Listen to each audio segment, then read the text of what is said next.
അസ്സലാമു അലൈക്കും വറഹ്മത്തുള്ളാഹി തആല വബറകാതുഹു.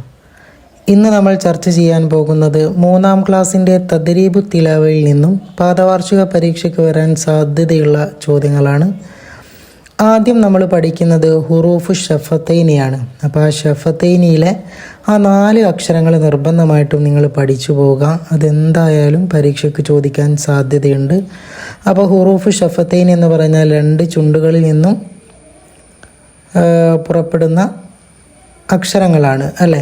വാവ്, അതുപോലെ മീം, ഫാ, ബ.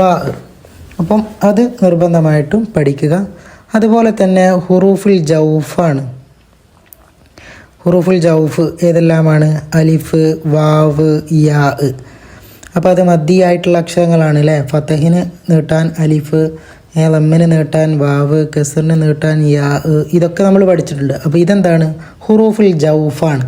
അപ്പോൾ ഈ അക്ഷരങ്ങൾ നിർബന്ധമായിട്ടും നിങ്ങൾ പഠിച്ചിട്ട് പോവുക. പിന്നെ എക്സാമിന് വരാൻ സാധ്യതയുള്ളത് ഹുറൂഫുൽ ലിസാനാണ്. നാവിൽ നിന്നും പുറപ്പെടുന്ന അക്ഷരങ്ങൾ ഏതെല്ലാമാണ്? ഖാഫ്, ഷീന്, ദാല്, താ, സായ്, സീന്, ലാമ്, നൂന്, കാഫ്. ഇതെല്ലാം ഹുറൂഫുൽ ലിസാനിൻ്റെ 1-ാമത്തെ ഭാഗത്ത് വരുന്നതാണ്. അതുപോലെ 2-ാമത്തെ ഭാഗത്ത് നിന്നും വരുന്നതാണ് യാ, ജീം, ത്വാ, ദാല്, സാ, ളാ, സ്വാദ്, റാ, ളാദ്. അപ്പോൾ ഈ അക്ഷരങ്ങളൊക്കെ ഹുറൂഫ് ലിസാനിൽ 2-ാമത്തെ ഭാഗത്ത് വരുന്നതാണ്. അപ്പോൾ നിർബന്ധമായിട്ടും ഈ അക്ഷരങ്ങളൊക്കെ പഠിച്ചു പോവുക.